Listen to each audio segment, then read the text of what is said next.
नमस्कार, मैं हूँ एआई अवतार नेहा थपलियाल और आप देख रहे हैं सिद्ध बली न्यूज। आइए देखते हैं आज के उत्तराखंड समाचार। कोटद्वार पुलिस ने सरकारी नौकरी लगाने का झांसा देकर 30 लाख रुपए की ठगी करने वाले अंतरराज्यीय गैंग लीडर को दिल्ली से धर दबोचा है।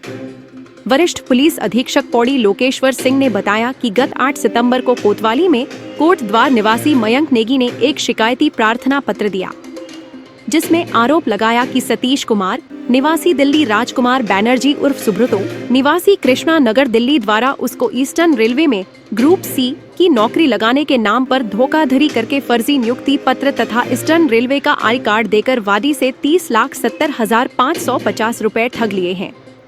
शिकायती प्रार्थना पत्र के आधार पर अभियोग पंजीकृत करने के बाद कार्रवाई करते हुए अभियुक्तों की गिरफ्तारी पर 5,000 रुपए का इनाम घोषित किया गया। बताया कि आरोपी ने उत्तराखंड, हरियाणा, पंजाब और बिहार के युवाओं से पैसे लेकर सरकारी नौकरी लगाने के नाम पर फर्जी नियुक्ति पत्र बनते थे। आरोपी को दबिश देकर वजीराबाद, दिल्ली से गिरफ्तार किया गया। केदारनाथ विधानसभा उपचुनाव में भाजपा से मिली करारी हार के बाद कांग्रेस का बयान सामने आया है। कोटद्वार के एक विद्यालय में पहुंचे पूर्व मुख्यमंत्री हरीश रावत ने हार को लेकर अपने उद्गार व्यक्त किए। बता दें कि केदारनाथ विधानसभा उपचुनाव में भाजपा प्रत्याशी आशा नौटियाल सर्वाधिक 23,814 मत प्राप्त कर कांग्रेस के प्रत्याशी मनोज रावत को 5,622 मतों के अंतर से पराजित किया था। देखिए क्या कहते हैं पूर्व मुख्यमंत्री।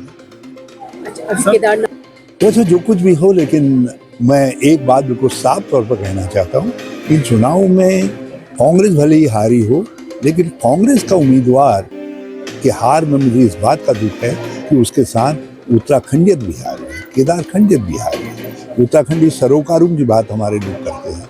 जो व्यक्ति उन सरोकारों के लिए संघर्ष कर रहा है, मनोज रावत, उसको आप चुनाव में हरा देते हैं, तो फिर आपको सरोकारों की रक्षा काम। आज सारा उत्तराखंड भू कानून भू कानून भू कानून कह रहा है, लेकिन जो व्यक्ति ने भू कानून में परिवर्तन लाने के खिलाफ आवाज़ उठाई पहले 2018 के अंदर, जिस परिवर्तन के बाद सारे उत्तराखंड में जमीनों की बिक्री अंधाधुंध होने लगी, तो उस व्यक्ति को आप चुनाव में हरा देते हैं। तो ये मनोज रावत की अकेले हार नहीं है, ये उत्तराखंड के बुनियादी सरोकारों की और उन बातों की हार है जो जिन बातों के लिए उत्तराखंड खड़ा है। तो हमको गंभीरता से सोचना चाहिए कि किस तरीके के प्रतिनिधि हमको चाहिए। पौड़ी पुलिस ने रविवार को वृहद स्तर पर सत्यापन अभियान चलाया, जिसमें 87 लोगों का सत्यापन किया गया तथा 81 पुलिस एक्ट के तहत 9 लोगों पर चालानी कार्रवाई की गई, जिसके क्रम में जनपद के समस्त थाना प्रभारियों द्वारा अपने अपने थाना क्षेत्रों में पुलिस टीम गठित कर वृहद स्तर पर सत्यापन अभियान चलाया गया तथा कुल 87 लोगों का सत्यापन किया। उत्तराखंड विधानसभा अध्यक्ष एवं क्षेत्रीय विधायक ऋतु खंडूड़ी भूषण ने कोटद्वार विधानसभा क्षेत्र के अंतर्गत वार्ड संख्या 25 हरसिंहपुर में क्षेत्रवासियों के साथ जन संवाद किया। उन्होंने कुछ जरूरतमंद परिवारों को आर्थिक सहायता के चेक भी वितरित किए। कहा कि हमारे समाज के कमजोर वर्ग के लोगों की मदद करना हमारी प्राथमिकता है और हम सभी को मिलकर यह सुनिश्चित करना होगा कि कोई भी गरीब और जरूरतमंद बिना सहायता के न रहे। विधानसभा अध्यक्ष ने कहा कि हमारा उद्देश्य सिर्फ विकास करना नहीं, बल्कि यह सुनिश्चित करना है कि हर व्यक्ति को सरकारी योजनाओं का लाभ मिले और उनकी जीवन शैली में सुधार हो। उन्होंने संबंधित अधिकारियों को निर्देशित किया कि वे क्षेत्र की समस्याओं का शीघ्र समाधान करें और विकास कार्यों में गति लाएं। इस दौरान गौ सेवा आयोग के अध्यक्ष राजेंद्र अंथवाल, बीजेपी प्रदेश प्रवक्ता विपिन कैंतुरा, मंडल अध्यक्ष हरि सिंह पुंडीर, कमल नेगी, रीतू चमोली, नीरू बाला खंतवाल, अनीता आर्य, मीनू डोबरियाल आदि उपस्थित रहे। मेरे प्रदेश का विकास करेगा या देश का विकास करेगा, हम उसके साथ चलेंगे। एक हल्की फुल्की गलती 2024 के लोकसभा उत्तराखंड ने तो नहीं की, उत्तराखंड ने तो भर भर के सपोर्ट किया उस चीज को, लेकिन देश में जो हुई उस चीज की आज भरपाई होते हुए दिखती है, जब हम देख रहे हैं कि हिंदुस्तान में चारों ओर आदरणीय प्रधानमंत्री जी का डंका बोल रहा है और परचम लहरा रहा है। और किस बात पर लहरा रहा है कि वो उन्होंने इस देश को विकसित करने की बात कही है। हम बटेंगे नहीं, हम मिलकर चलेंगे।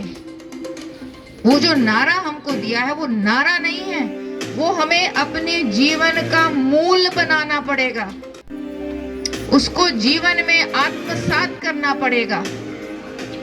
हम बट नहीं सकते हैं। हमें अपने बच्चों के लिए, अपने आगे आने वाली भावी पीढ़ी के लिए ये सुनिश्चित करना होगा, आपस के छोटे मोटे भेदभाव खत्म करने होंगे। अपने वार्ड के लिए, अपने प्रदेश के लिए, अपने देश के लिए छोटी छोटी कुंठाएं, छोटी छोटी लड़ाई, छोटे छोटे मनमुटाव छोड़ने पड़ेंगे। सही सोचना पड़ेगा, देश के विकास के लिए सोचना पड़ेगा। जब ये वार्ड नंबर 25 का विकास होगा तभी कोटद्वार का विकास होगा, और जब कोटद्वार का विकास होगा तभी उत्तराखंड का विकास होगा, और जब उत्तराखंड का विकास होगा तभी तो भारत का विकास होगा। लैंसडौन वन प्रभाग की कोटद्वार रेंज के अंतर्गत पनियाली बीट के आरक्षित वन क्षेत्र में 2 वयस्क हाथियों के बीच संघर्ष हो गया।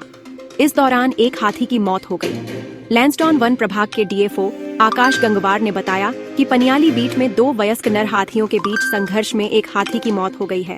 पशु चिकित्सकों ने पोस्टमार्टम किया, इसके बाद हाथी को दफना दिया गया है। हमें एक हाथी के मारे जाने की सूचना प्राप्त हुई थी, जिसके बारे में स्टाफ ने बताया है कि आपसी संघर्ष में इस हाथी की मृत्यु हुई है। उसके बाद हमारा स्टाफ मौके पर पहुँचा, एरिया को कॉर्डन ऑफ किया। उसके बाद वेटनरी डॉक्टर्स की टीम को हमने बुला लिया है, और जो एसओपी का जो प्रोसीजर है उसके तहत इसका पोस्टमार्टम किया जाएगा और शव निस्तारण किया जाएगा। इसकी कार्यवाही अभी गतिमान है। ये तो अब रिपोर्ट्स के बाद में पता चलेगा। फिलहाल स्टाफ ने जैसा बताया है, वहाँ के आपसी लोगों ने भी देखा था कि सुबह उनमें संघर्ष चल रहा है। उत्तराखंड विधानसभा अध्यक्ष रथु खंडूड़ी भूषण ने यमकेश्वर क्षेत्र के ग्राम पंचायत उमड़ा में नवनिर्मित पंचायत भवन का लोकार्पण किया। इस अवसर पर विधानसभा अध्यक्ष ने ग्रामवासियों से संवाद किया और उनके बीच विभिन्न विकासात्मक योजनाओं के बारे में जानकारी साझा की। यमकेश्वर के उमड़ा गांव पहुंचने पर ग्रामवासियों ने विधानसभा अध्यक्ष का पारंपरिक तरीके ढोल दमों के संगीत की धुनों और फूल मालाओं से उनका भव्य स्वागत हुआ। इस स्वागत समारोह के दौरान रथु खंडूड़ी भूषण ने अपने संबोधन में गांव के समग्र विकास के लिए हर संभव प्रयास करने का विश्वास दिलाया। तो ये थे आज के उत्तराखंड समाचार। नवीनतम समाचारों के लिए देखते रहिए सिद्ध बली न्यूज। और अगर आपको समाचार ठीक लगे तो सीधे खबरों तक पहुंचने के लिए कृपया हमारे इस चैनल को सब्सक्राइब जरूर कीजिएगा। कल फिर इसी समय उत्तराखंड के नवीन समाचारों के साथ उपस्थित होंगी। तब तक के लिए खुश रहिए, आबाद रहिए, नमस्कार।